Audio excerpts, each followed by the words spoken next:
안녕하세요. N의 심리학입니다. 멀어진 연인이 당신에게 돌아올 수 있기를 바라며 이 영상을 만들었습니다.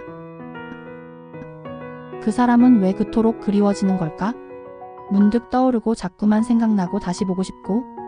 그런데 아이러니하게도 그런 감정을 유도하는 건 늘 모든 걸 주는 사람이 아니었어요? 우리는 사랑을 할 때 주는 것에 익숙해져요? 사랑은 희생이고 상대에게 최선을 다하는 것이라 배웠기 때문이에요. 하지만 그 모든 노력이 오히려 그리움을 앗아간다면? 이 영상은 남자가 당신을 그리워하게 되는 순간에 대해 알아볼 거예요. 단순한 연애 기술이 아닌 심리학적인 구조와 인간 본능의 근거에 우리가 사랑 안에서 어떻게 존재해야 하는지 알아볼게요. 균형, 그리움의 시작. 첫 번째, 당신이 사라질 때 그는 생각을 시작할 거예요. 많은 여성들이 사랑을 표현할 때 전부를 내어주잖아요. 문자도 먼저 보내고 그의 일정을 맞추고 작은 표정 변화에도 민감하게 반응하죠. 하지만 그는 점점 편안해지며 익숙함에 젖어갈 거예요.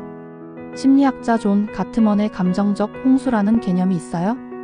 이는 상대방이 너무 많은 감정적 자극을 줄 때 오히려 감정이 마비되어 버리는 현상이에요. 당신이 너무 자주, 너무 많이 보여줄수록 그는 당신이 없을 때를 상상할 기회를 잃어요. 예를 들어, 지은은 3개월째 만나는 남자친구 민재에게 매일 아침 인사 메시지를 보내고 점심시간마다 영상통화를 시도한다. 민재는 처음엔 고마워했지만 점점 그 인사에 대한 반응이 줄어들었다. 어느 날 지은이 3일간 연락을 하지 않자 민재는 오히려 먼저 전화를 걸며 묻는다. 무슨 일 있었어? 왜 연락이 없었어? 이걸로 존재와 부재의 균형이 맞춰지는 거예요. 바로 여기서 그리움의 감정은 시작되는 거예요. 두 번째, 그리움은 공간에서 태어난다. 그리움을 느끼기 위해선 상대가 당신을 온전히 붙잡을 수 없어야 해요. 항상 옆에 있으면 그리움은 생기지 않아요. 이때 필요한 감정은 심리적 거리예요. 하버드대 심리학자인 니콜라스 유레니는 관계의 밀도와 거리 사이에는 반비례 관계가 존재한다고 주장했어요. 너무 가까우면 긴장감이 사라지고 너무 멀면 감정이 식어요.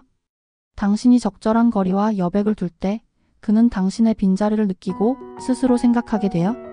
그래서 항상 바로 답장하지 않아도 돼요. 때로는 바빠서 못 봤어가 오히려 상대를 더 궁금하게 만들어요. 세 번째, 남자가 착각하게 만드는 심리학, 자기 귀인 이론.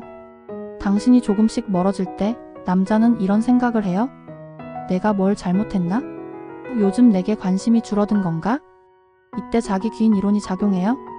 그는 당신의 행동 변화를 자기 탓으로 해석하고 그 불안감을 달래기 위해 더 노력하게 돼요. 당신이 약간의 부재를 연출할 때 그는 자발적으로 더 가까이 다가오게 돼요. 네 번째, 균형 잡힌 여성이 주는 매력. 단순히 연락을 끊거나 밀어내는 건 효과적이지 않아요. 중요한 건 자기 삶을 충실히 살아가는 모습을 보여주는 것이에요. 정서적 독립은 당신을 매력적으로 보이게 만들어줘요. 그는 당신의 열정과 목표에 매료되며 자연스럽게 경쟁심을 느끼게 돼요. 예를 들어, 소라는 1인 출판사를 운영하며 바쁜 삶을 산다. 남자친구와의 관계는 좋지만 일정한 루틴을 항상 지킨다. 그는 가끔 넌 왜 이렇게 바쁜 거야? 라고 말하지만 이내 소라의 삶에 깊은 존경심을 느낀다. 당신은 내가 필요한 존재지만 당신의 삶은 나 없이도 완전해. 이 인식이 바로 남자를 갈망하게 만드는 감정적 미스터리예요. 2부. 감정의 리듬, 예측 불가능한 여자의 매력. 첫 번째, 예측 가능한 감정은 매력을 잇는다. 당신이 상대에게 매번 똑같은 방식으로 반응한다면 그는 더 이상 당신의 반응에 놀라지 않는다. 매일 똑같은 반응 이에 따른 기대감이 없어짐이 되고 결국 관계는 루틴이 되어버린다. 이때 등장하는 개념이 바로 도파민이다. 도파민은 보상 기대, 신기한 자극, 예측 불가능한 상황에서 분비된다. 즉, 상대방이 당신을 예측하지 못할 때 뇌는 강한 흥분과 매력을 느낀다. 행동심리학자 스키너는 보상이나 반응이 불규칙적으로 주어질 때 그 효과가 더 크다고 주장했다. 사람은 언제쯤 다음 보상이 올까? 하는 기대에 중독된다. 예를 들어, 수빈은 남자친구에게 매번 전화를 걸던 습관을 바꿔 가끔은 아무런 연락 없이 자신의 일을 집중한다. 그러다 다음날 어제는 일이 늦게 끝나서 그냥 혼자 영화 한 편 봤어 라고 메시지를 보낸다. 남자친구는 생각한다. 무슨 영화? 누구랑? 왜 말 안 했지? 작은 변화 하나가 의문, 기대, 감정적 파동을 만들어낸다. 이게 바로 예측 불가능성이 주는 매력이다. 두 번째, 미스터리한 여성의 힘.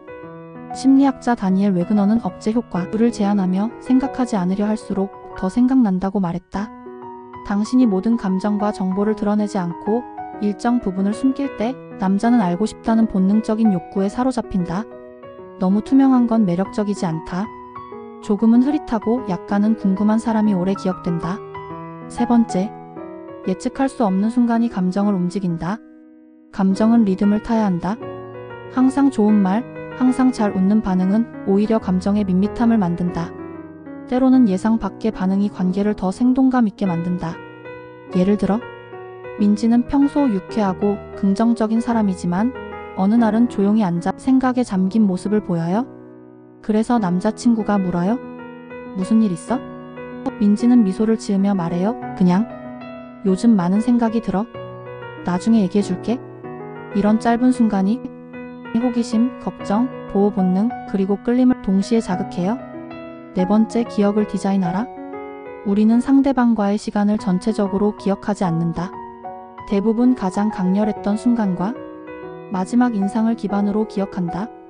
이 심리 현상을 활용하면 당신의 존재가 더욱 선명하게 남을 수 있다. 평범한 대화 중에도 의도적으로 인상 깊은 한 문장을 남긴다. 만남의 마지막 순간에 감정적인 여운을 남긴다. 오늘 진짜 좋았어? 다음엔 더 특별한 시간 보냈으면 좋겠다. 이 한마디가 당신을 떠올리게 만들 수 있다. 그리움을 만드는 말, 행동, 분위기는 그가 당신을 기억하게 하고 그리워하게 만들 수 있다. 크고 화려한 이벤트가 아니다. 문득 떠오르는 당신의 웃음, 어느 날의 진지한 눈빛, 흔치 않은 침묵 속 따뜻한 공기, 이런 요소들이 그의 마음속에 감정의 잔상으로 남는다. 그녀는 늘 똑같지 않아? 그래서 더 궁금하고 놓치기 싫어? 사람은 불확실성 속에서 감정을 더 진하게 느낀다. 당신이 언제나 거기 있다면 그는 당신을 당연하게 여긴다.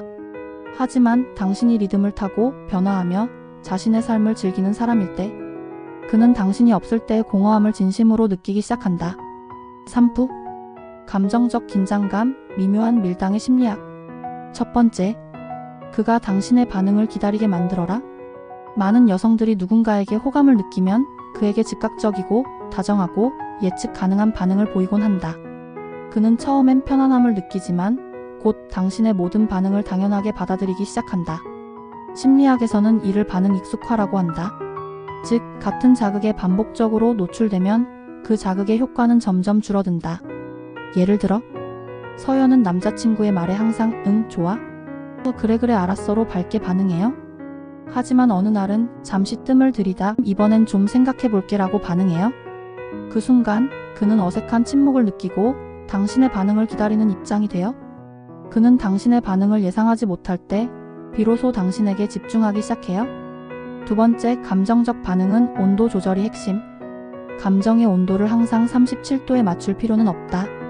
가끔은 따뜻하게, 때로는 시크하게. 이 온도 차가 감정의 긴장감을 만든다.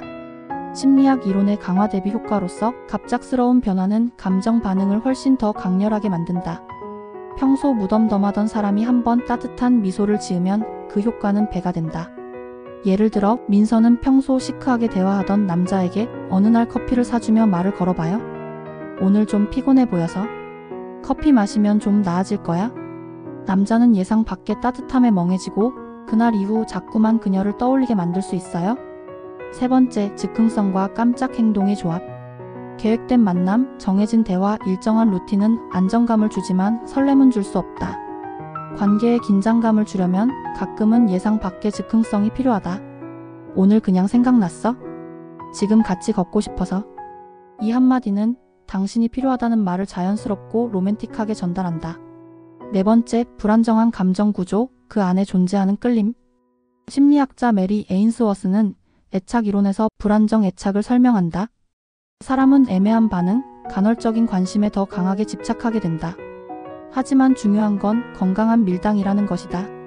당신이 일부러 불안을 조장하는 게 아니라 자신의 삶에 집중하고 감정의 파동을 조절할 줄 아는 사람이 되는 것이다.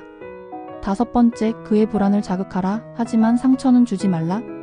그가 당신에게 집중하지 않는다고 느껴질 때 무조건 감정적으로 반응하는 건 당신의 가치를 깎는 행동이다.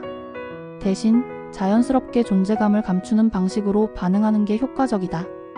예를 들어, 희수는 남자친구의 연락이 줄자 왜 요즘 연락이 없지? 라는 말 대신 자신의 SNS에 친구들과 찍은 여행 사진을 올려봐요. 그는 그걸 보고 조용히 메시지를 남길 거예요. 잘 지내는 것 같네? 오늘은 뭐 했어? 이것이 바로 침묵 속의 강력한 커뮤니케이션이에요. 밀고 당기기는 전략이 아니라 태도예요. 우리가 말하는 밀당은 단순한 연애 기술이 아니에요. 그건 당신의 감정적 중심을 지키는 태도인 거예요. 당신이 먼저 연락을 자제하고 상대에게 끌려가지 않는 이유는 스스로의 삶을 더 소중히 여기기 때문이에요.